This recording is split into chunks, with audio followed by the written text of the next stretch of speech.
Hello everybody, I'm Gwen Campbell-Mindes. Welcome to Gwen's Bookish Ramblings. So, last book of the Collegium Chronicles. I should warn anybody who's a Mercedes Lackey fan who's actually showing up to hear what I have to say that I may not finish the entirety of the two sort of follow-up series on this because I haven't read them yet. I wound up reading the Collegium Chronicles during a period of my life when I was able to sit in bookstores for hours at a time. I had to stop buying books actually years ago because I ran out of shelf space and I don't want my floor to just be covered in books. It's already enough of a mess.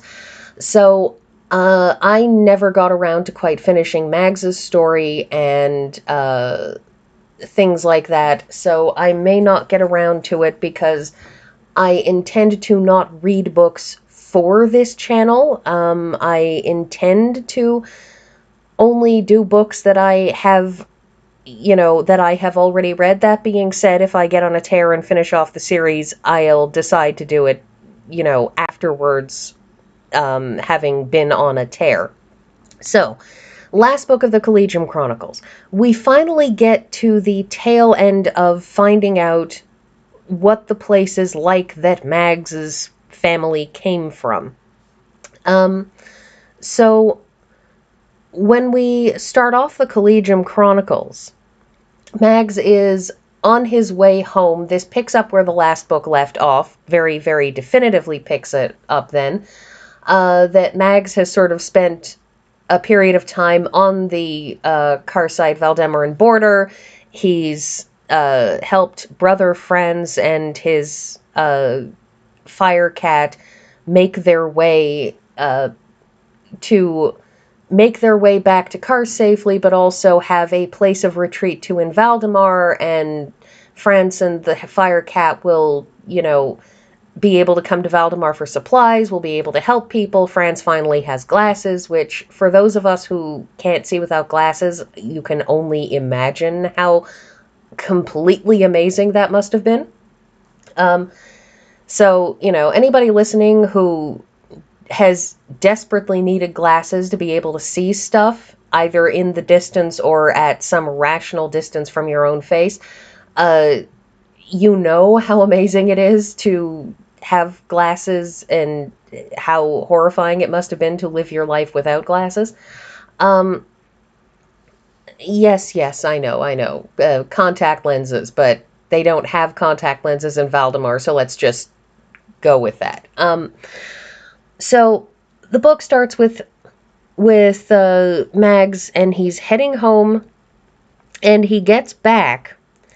And the thing is that the last book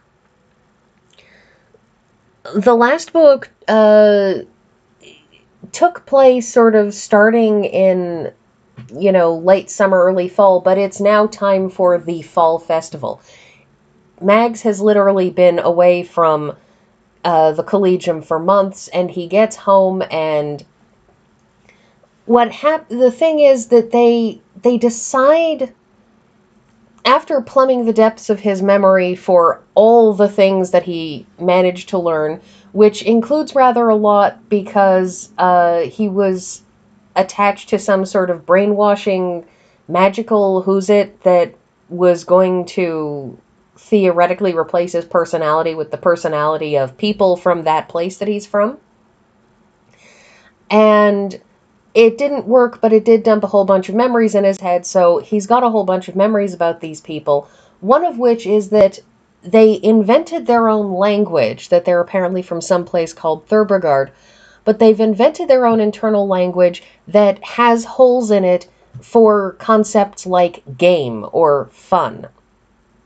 And that's because they are a society of assassins that has developed, that at first, historically speaking, and we find this out later on, but historically speaking, they had developed in a desert, and that they had eventually developed into a society that was known for producing assassins, that you would pay them and they would send out assassins for you. And at first they had sort of treated themselves as being the hands of the gods, being very careful to pick, targets who were definitively evil, but eventually, good money overcame morals, as it does so often, and, well, you can guess what happened then. But it meant that they also developed a society in which people had no bonds between them, that they were discouraged from having friends, from caring about each other, and obviously, part of that is from having things in your life that are not 100% centered around being an assassin, which means that you lead a very, very focused and concentrated life, but a relatively empty one. Something I would add that I believe happens to a lot of people today, oddly enough, in music, and I say this because I keep on, whenever I go to local concerts for a very specific specific Baroque music group around here, whenever they put out the program, very often they have these interviews with somebody in the group, and they'll ask them questions like, what do you do with your free time? And what's your favorite album that you listen to, or what are you listening to right now? And some of these people, they'll say, well, I work here in the Baroque music group, and in my free time I play Baroque music and listen to Baroque music, and the last album that I listened to was Baroque music, and my guilty pleasure is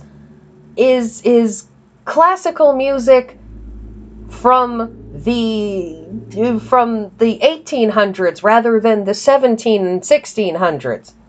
And you look at these people and you say, so basically you do nothing but play classical music in your life. You have nothing in your life but classical music. And you feel a little sorry for these people because, really? You don't read books in your free time? You don't listen to the Beatles or, pick a eminently good to listen to pop group? It's a little bit empty when there's nothing but this one thing in their lives. And I wonder about people like that. Because, yes, it's lovely that they're doing Baroque music, but there is also more to the world than Baroque music. Anyway, so there's my ramble for the day. The thing is that they have lives that are like that, only instead of Baroque music, it's assassination.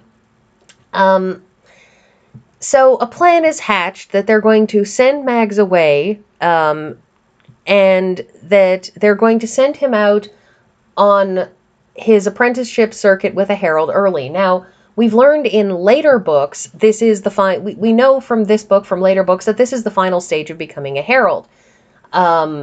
Once the Collegium had been properly invented, that you learn all of the things that you can only learn from books, things like, if you're from some illiterate goat herding family out in the middle of nowhere, you learn how to read, you learn geography, you learn about the law and governance, and because the job of a herald is kind of a bunch of different things. The job of a herald is to go out and act as a local judge so that, somebody can go out there with the proper final authority of the government and who is neutral.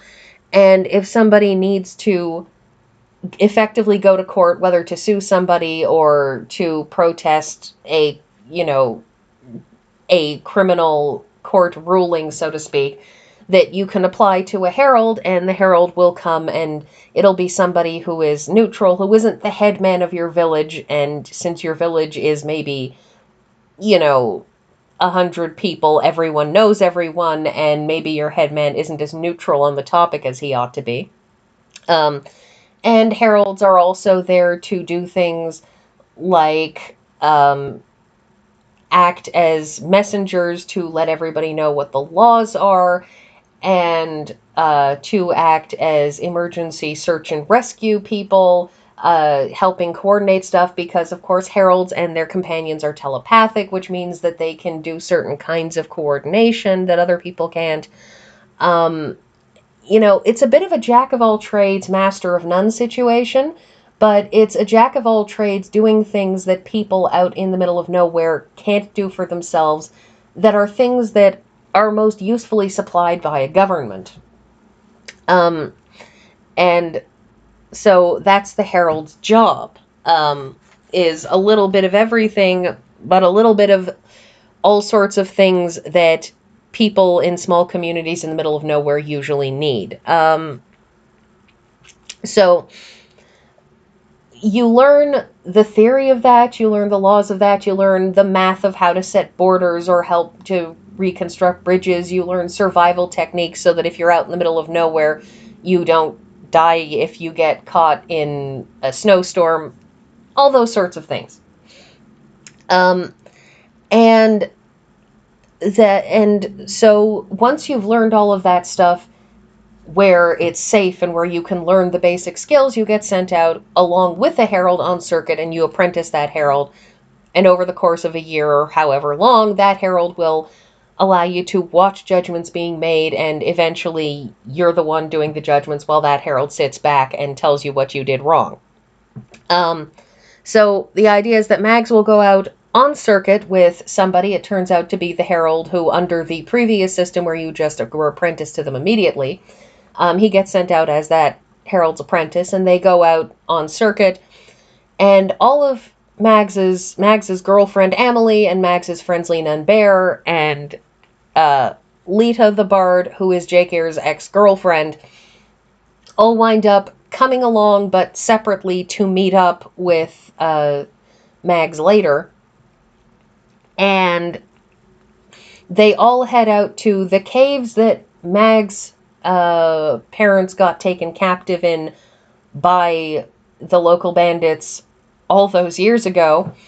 And Mags and Jake are going to be on circuit, and everybody else is going to sort of hang around with them, doing various things that are part of their various processes, because Lena and Bear are both trainees as well. Lena, being a bard, has to go on her journeyman trek, which means she has to travel all over the place and work on music and learn the craft of being a professional musician, working as a professional musician. Whereas Bear has this long-term project of getting what are essentially serious first aid kits and treatment kits out to various corners of the country so that people who don't have magically gifted healers can get some kind of medical care for themselves and have some kind of effectively first aid education in order to, save lives and things like that. So Lena and Bear, this is a perfect opportunity for them to get out and start doing this, entering that part of their lives as well. And Emily is Mags's girlfriend, and so she just gets to come along for reasons. Anyway, so they all get sent out, and the plan is that they'll get sent out. Mags will fake his death, and hopefully that will get the people from Mags's homeland off his trail, because they will think that Mags is dead, and they'll stop sending people.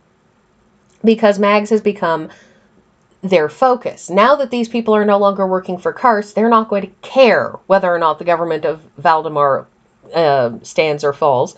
That was Karst's plan. They're just going to go after Mags because they want him back. And while they get snowed in at the Bastion, that's what they call those bunch of caves that the bandits were hiding out in, hence the title of the book, and they spend a lot of time in the Bastion. Mags, it turns out that the reason why they all recognize Mags, why the reason they all wanted him back, is because Mags has a cousin.